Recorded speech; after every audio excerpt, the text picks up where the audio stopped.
दिल्ली की है। ये बात 2014 की है। दिल्ली में एक थाना आता है बिंदापुर। 2 मई 2014 को दोपहर 11 बजे थाना बिंदापुर के ड्यूटी ऑफिसर को पुलिस कंट्रोल रूम द्वारा वायरलेस से एक संदेश मिला। संदेश यह था कि मटियाला इलाके के सुखराम पार्क स्थित मकान के एक बंद कमरे से तेज बदबू आ रही है। ड्यूटी ऑफिसर ने यह सूचना तुरंत थाना प्रभारी किशोर कुमार को दी। सूचना मिलते ही किशोर कुमार समझ गए कि मामला गंभीर हो सकता है और वह तुरंत समझ गए कि कुछ न कुछ गड़बड़ जरूर है। इसलिए यह खबर मिलते ही वह एसआई सुरेंद्र सिंह को साथ लेकर सूचना में दिए पते पर रवाना हो गए। इसके कुछ देर बाद इंस्पेक्टर सत्यवीर जनौला भी सुखराम पार्क की तरफ निकल गए। पुलिस अधिकारी जब बताए गए पते पर पहुंचे तो वहां उन्हें अशोक कुमार सेठ नाम का व्यक्ति मिला, जो उस मकान का मालिक था। अशोक अपने मकान के एक हिस्से में जनरल स्टोर चलाता था। पुलिस को सूचना अशोक के बेटे अंकुश द्वारा दी गई थी। अशोक पुलिस को उस कमरे तक ले गया जहां से तेज बदबू आ रही थी। जैसे ही पुलिस कमरे के पास पहुंची, उन्होंने भी दुर्गंध महसूस की। उस कमरे का दरवाजा बाहर से बंद था और उस पर ताला लटका हुआ था। पूछताछ में मकान मालिक ने बताया कि उस कमरे में एक लड़की और 2 लड़के रहते थे। वे पिछले 2 दिनों से दिखाई नहीं दिए थे। जब कमरे से दुर्गंध आने लगी तो शक होने पर उन्होंने तुरंत पुलिस को सूचना दी। थाना प्रभारी ने स्थिति की गंभीरता को भांपते हुए ताला तोड़ने से पहले क्राइम इन्वेस्टिगेशन टीम को मौके पर बुला लिया। टीम के पहुंचने के बाद वहां मौजूद लोगों की उपस्थिति में कमरे का ताला तोड़ा गया। दरवाजा खुलते ही अंदर से उठती बदबू और भी तेज हो गई। पुलिस की नजर फर्श पर फैले एक काले रंग के लिक्विड पर पड़ी, जो कमरे में बनी अलमारी से बाहर की ओर बह रहा था। यह देखकर संदेह हुआ कि अलमारी के भीतर ही कुछ ऐसा है जिससे यह लिक्विड रिस रहा है। अलमारी लकड़ी की बनी हुई थी और बाहर से सिटकनी लगी थी। मन में गहरी आशंका के साथ थाना प्रभारी ने उसे खुलवाया। जैसे ही अलमारी का दरवाजा खुला, एक तेज सड़ांध का भभका पूरे कमरे में फैल गया और सामने का दृश्य देखकर सभी लोग दंग रह गए।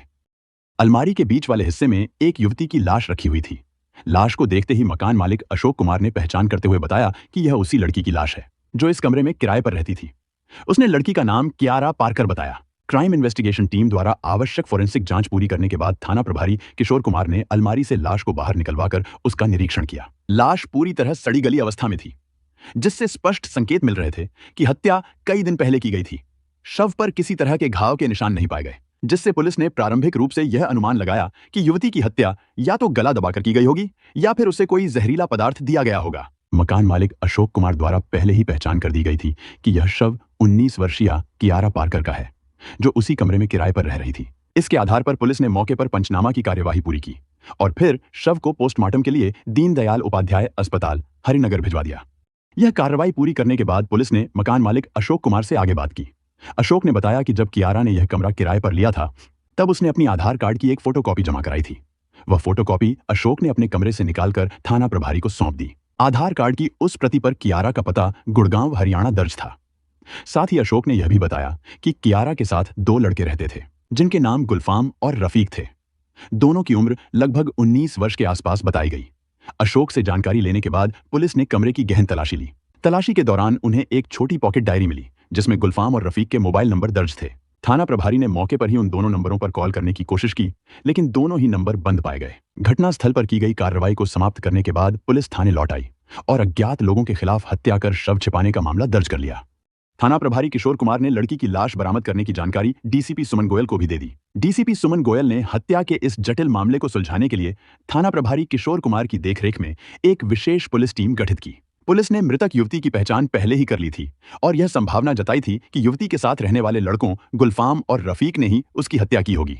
इसका कारण यह था कि वे दोनों कमरे से फरार हो चुके थे और उनके फोन भी बंद थे। हालांकि पुलिस को मृतक युवती कियारा पार्कर का पता मिल चुका था, लेकिन उसके साथ रहने वाले लड़कों के बारे में कोई ठोस जानकारी नहीं मिल पाई थी, जैसे कि वे कहां के रहने वाले थे। एसआई शक्ति सिंह के नेतृत्व में एक पुलिस टीम को कियारा पार्कर के पते पर गुड़गांव भेजा गया। उस पते पर शांति भवन ट्रस्ट ऑफ इंडिया नाम का एक अनाथालय चल रहा था। शक्ति सिंह ने अनाथालय के संचालकों को कियारा के आधार कार्ड की फोटोकॉपी दिखाते हुए उनसे कियारा के बारे में जानकारी प्राप्त की।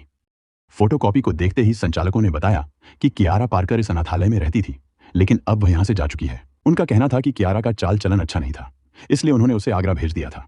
हालांकि आगरा से वह भाग गई। संचालकों के अनुसार कियारा को उसकी मां ने इस अनाथालय में भर्ती कराया था, लेकिन अब उसकी मां भी गुजर चुकी थी। संचालकों ने यह भी बताया कि कियारा की नानी दिल्ली के घिटोरनी गांव में रहती हैं और वही कभी कभी कियारा से मिलने आती थी। जब पुलिस ने संचालकों से गुलफाम और रफीक के बारे में पूछा तो उन्होंने बताया कि ये दोनों भी इसी अनाथालय में रहते थे और कियारा के साथ उनकी अच्छी जान पहचान थी। यह जानकारी मिलने के बाद पुलिस को कियारा हत्याकांड के बारे में एक साफ और स्पष्ट तस्वीर मिलनी शुरू हो गई। अब यह तय हो चुका था कि कियारा की इन दोनों लड़कों से पुरानी जान पहचान थी और संभवतः वही लोग उसकी हत्या में शामिल हो सकते थे। एसआई शक्ति सिंह को यह जानकारी मिल चुकी थी कि कियारा की नानी घिटोरनी गांव में रहती हैं। उनसे बात करने के लिए वह घिटोरनी गए। थोड़ी मेहनत के बाद उन्होंने कियारा की नानी का पता तो लगा लिया, लेकिन उनसे बातचीत करने के बाद भी कियारा के बारे में ज्यादा महत्वपूर्ण जानकारी नहीं मिल पाई। थाने लौटकर शक्ति सिंह ने सारी जानकारी थाना प्रभारी किशोर कुमार को दे दी। इस बीच इंस्पेक्टर सत्यवीर जनौला ने फरार युवकों रफीक और गुलफाम के फोन नंबरों को सर्विलांस पर लगा दिया था। दोनों ही फोन बंद थे, लेकिन मई के पहले हफ्ते में इनमें से एक फोन फिर से चालू हो गया। फोन की लोकेशन छत्तीसगढ़ में पाई गई, लेकिन यह लोकेशन स्थिर नहीं थी। लोकेशन बार बार बदल रही थी, जिससे ऐसा लग रहा था कि व्यक्ति दिल्ली की ओर आ रहा है। पुलिस को यह अंदेशा था कि अगर वह दिल्ली आ रहा है तो वह या तो बस से आएगा या फिर ट्रेन से। यह ध्यान में रखते हुए 9 मई 2014 को 2 पुलिस टीमें बनाई गईं।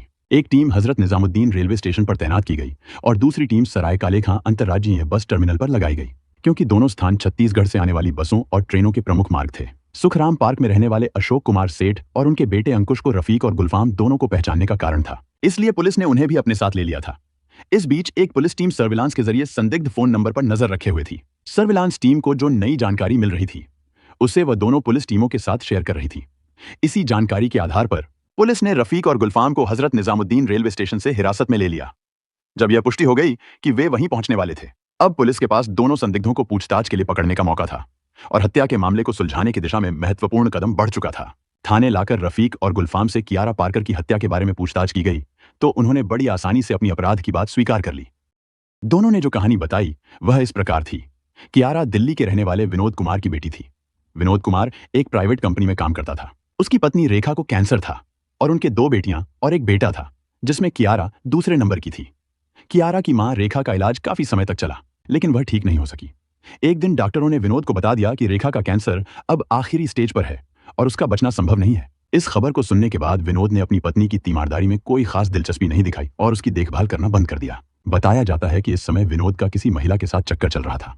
विनोद को यह महसूस हो गया था कि उसकी पत्नी अब ज्यादा दिन नहीं जीने वाली है, इसलिए उसने अपनी पत्नी के जीवित रहते हुए ही उस महिला से शादी कर ली जिसके साथ उसका अफेयर चल रहा था। रेखा को अपने पति द्वारा दूसरी शादी करने का ज्यादा दुख नहीं हुआ, बल्कि उसे यह चिंता थी कि उसके मरने के बाद उसके तीनों बच्चों का क्या होगा। रेखा को यह अंदेशा था कि उसकी सौतन बच्चों को तवज्जो नहीं देगी और उसकी नाते रिश्तेदार भी इतने सक्षम नहीं थे कि वह बच्चों को अच्छे से पाल पोष सकें।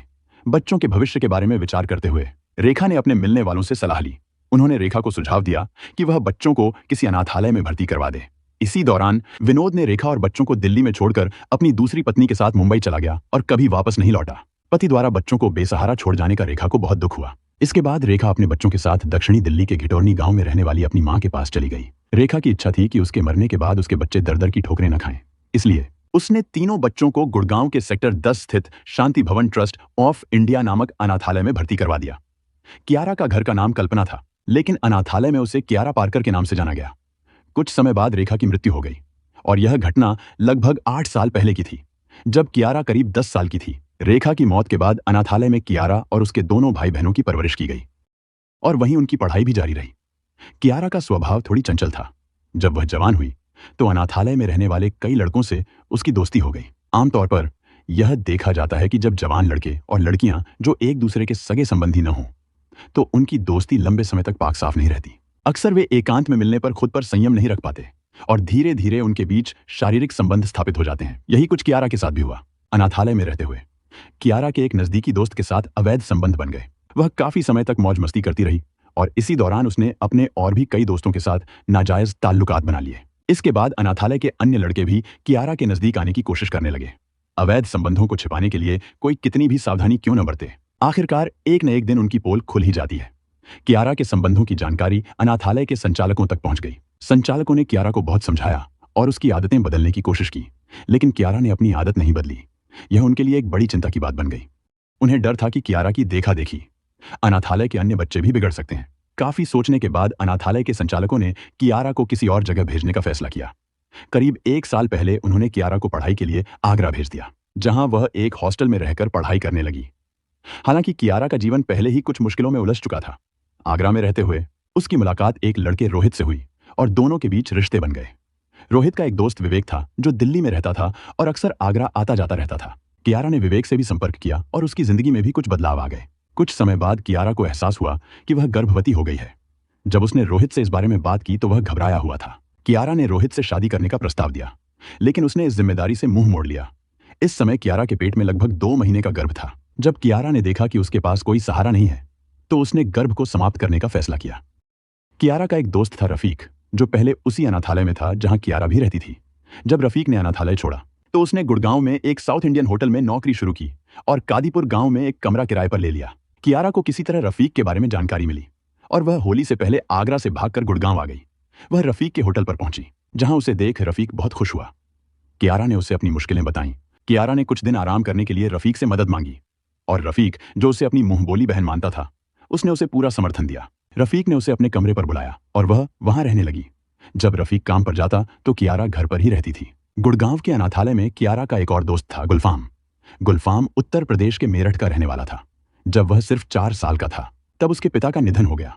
उसके बाद उसकी मां हमीदा ने फिर से शादी कर ली। दूसरे पति से उसे 4 बच्चे हुए और वे लोग दिल्ली के आयानगर में रहने लगे। लेकिन 2004 में हमीदा की मौत के बाद गुलफाम को उसके सौतेले पिता ने गुड़गांव के अनाथालय में भर्ती करवा दिया। गुलफाम और रफीक अनाथालय में अच्छे दोस्त बन गए थे। 1 साल पहले गुलफाम किसी तरह अनाथालय से भाग गया। कियारा ने फिर उसे ढूंढ निकाला और उनसे संपर्क किया। 10 मार्च 2014 को कियारा और गुलफाम ने गुड़गांव के MG रोड मेट्रो स्टेशन पर मुलाकात की। वहीं पर कियारा का एक दोस्त पवन भी आ गया, जो द्वारका सेक्टर 3 में रहता था। फिर तीनों रफीक के कमरे पर पहुंचे। पवन 2 दिन वहां रुकने के बाद चला गया, लेकिन गुलफाम वहीं रुक गया। जब रफीक ने कियारा से पूछा कि गुलफाम कब तक रहेगा तो कियारा ने कहा, जब तक मैं यहां रहूंगी गुलफाम भी रहेगा। जब कियारा को रफीक अपनी बहन मान चुका था तो वह उसे अपने कमरे से जाने को भी नहीं कह सकता था। ऐसे में न चाहते हुए भी रफीक को कियारा को अपने कमरे पर रखने के लिए मजबूर होना पड़ा। इसी दौरान जब रोहित को यह पता चला कि कियारा गुड़गांव में रह रही है तो वह उसे अपने साथ आगरा ले जाने की जिद करने लगा। लेकिन कियारा ने न सिर्फ उसके साथ जाने से मना किया बल्कि उसे कमरे से झगड़ते हुए भगा दिया। रफीक के कमरे पर आने जाने वालों का तांता लगने लगा तो मकान मालिक को शक हुआ। उसने रफीक से इस बारे में पूछा और फिर कमरे को खाली करा लिया। इसके बाद ये तीनों दिल्ली आ गए। गुलफाम को दिल्ली में एक कॉल सेंटर में नौकरी मिल गई और उसने एक अलग कमरा ले लिया।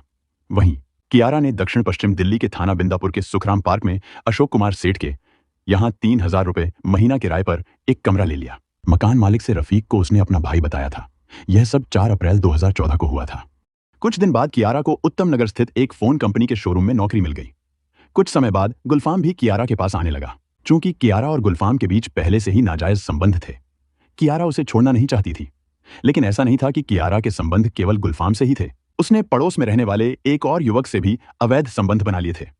इसके अलावा जिस शोरूम में कियारा काम करती थी वहां भी उसने 2 लड़कों को अपने आकर्षण में फंसा लिया था। अब वह इस खेल की इतनी माहिर हो चुकी थी कि लड़कों को अपनी तरफ खींचना उसके लिए बिल्कुल आसान हो गया था। वह होटलों और क्लबों में भी जाने लगी।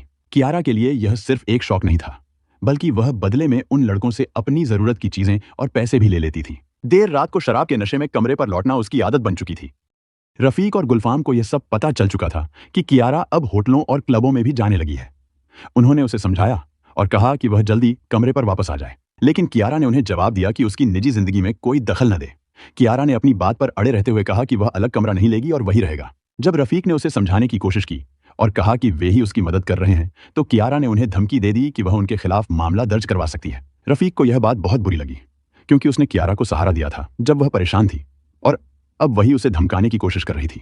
कियारा की धमकी के बाद रफीक और गुलफाम डर गए थे कि वह उन्हें सचमुच जेल भिजवा सकती है।